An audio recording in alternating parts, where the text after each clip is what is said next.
110 for 8। I would say एक border line total है, considering ये पिच कैसी रही है। हालांकि पिछले एक दो दिनों से ये पिच ठीक ठाक परफॉर्म कर रही है। कल पाकिस्तान ने भी यहाँ चेस करके दिखाया था कि यहाँ पे इतने टोटल आराम से चेस किया जा सकता है।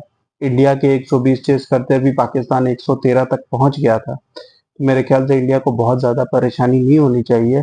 इंडिया को परेशानी तभी हो सकती है अगर यूएस पहले पावर प्ले को यूटिलाइज करे और पावर प्ले में एक दो विकेट ले, क्योंकि रोहित शर्मा अपनी अग्रेसिव क्रिकेट खेलेंगे और ऋषभ पंत भी उसी मोड में खेलेंगे। तो ये दोनों अगर डिसमिस नहीं करते हैं जल्दी यूएस, तो ये टोटल इंडिया के लिए कोई बहुत परेशानी की बात नहीं रहेगी और इसके साथ इंडिया का नेक्स्ट राउंड में जाना कंफर्म हो जाएगा। इस विक्ट्री के साथ इंडिया सुपर 8 में जाने वाली दूसरी टीम बन जाएगी।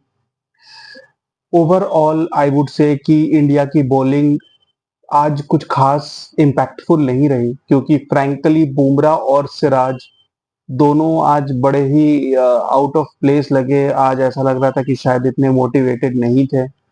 शिवम दुबे ने फिर से प्रूव किया कि वो एक ऑलराउंडर नहीं है, वो एक पार्ट टाइम बॉलर हैं और शायद उनको बॉलिंग नहीं दे मिलेगी इसके बाद, क्योंकि जिस तरीके की बॉलिंग उन्होंने एक ओवर में दिखाई, ना तो उनके पास पेस है ना उनके पास वेरिएशंस हैं।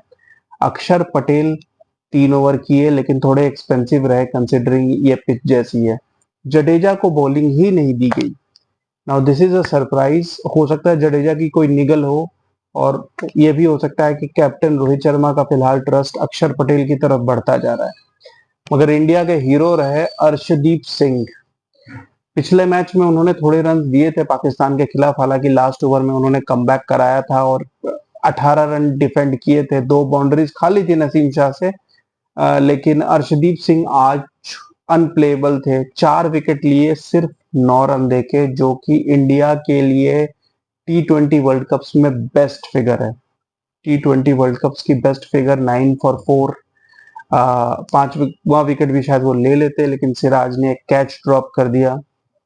उसके अलावा हार्दिक पांड्या इस वर्ल्ड कप में कंसिस्टेंटली अच्छी बॉलिंग कर रहे हैं। मैंने आपको वर्ल्ड कप के पहले बताया था एक वीडियो में कि हार्दिक पांड्या इंडिया के लिए मैन ऑफ द टूर्नामेंट के कंटेंडर्स में से एक रह सकते हैं और अभी तक फिलहाल उनकी बॉलिंग वाइज वैसे जा रहे हैं।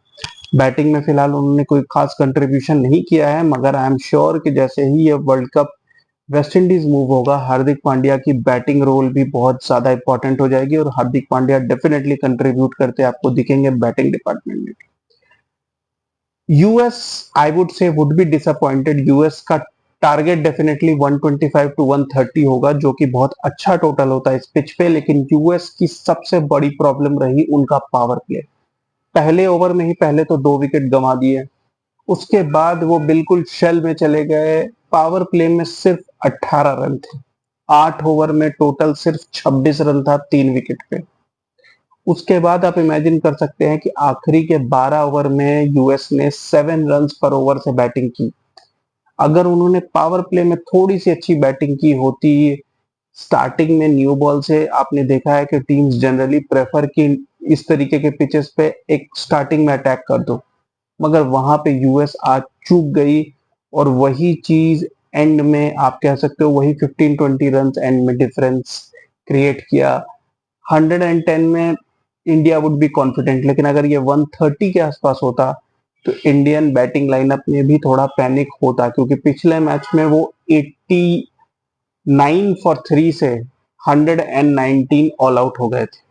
तो एक 125 प्लस का टोटल इस पिच पे इंडिया को परेशानी में डालता। आपको ध्यान रहना चाहिए कि इंडिया से ज्यादा ये यूएस के लिए इंपॉर्टेंट गेम था, क्योंकि इंडिया का रन रेट फिलहाल इतना स्ट्रांग है कि इंडिया अगला मैच हार के भी इंडिया ये मैच और अगला मैच हार के भी क्वालिफाई कर सकती है। मगर यूएस के लिए ये या अगले मैच में से कोई एक मैच जीतना या एटलीस्ट एक वॉश आउट भी हो जाए तो जरूरी है। तो यूएस को थोड़ी सी और एफर्ट स्टार्टिंग में देनी चाहिए थी। हालांकि उनके कैप्टन इंजर्ड थे, मुनाक पटेल आज नहीं खेले। वो खेलते तो शायद थोड़ा डिफरेंस आता पाकिस्तान के खिलाफ, वो मैन ऑफ द मैच थे। एरन जोन्स को कैप्टनसी करनी पड़ी, तो मे भी शायद इसकी वजह से उनके बैलेंस में थोड़ी गड़बड़ी आई हो।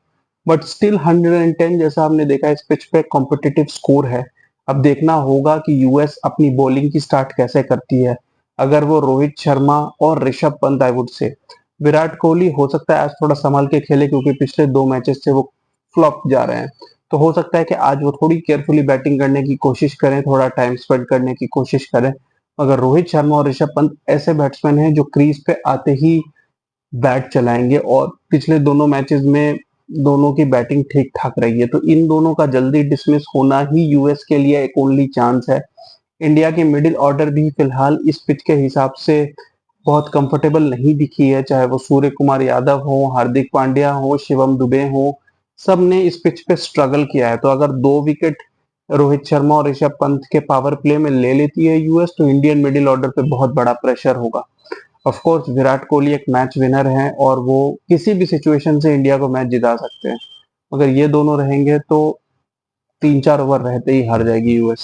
सो लेट्स सी अब यूएस की बॉलिंग कैसी होती है। Interesting chase coming up. मिलते हैं मैच के बाद। Keep watching guys. Thank you.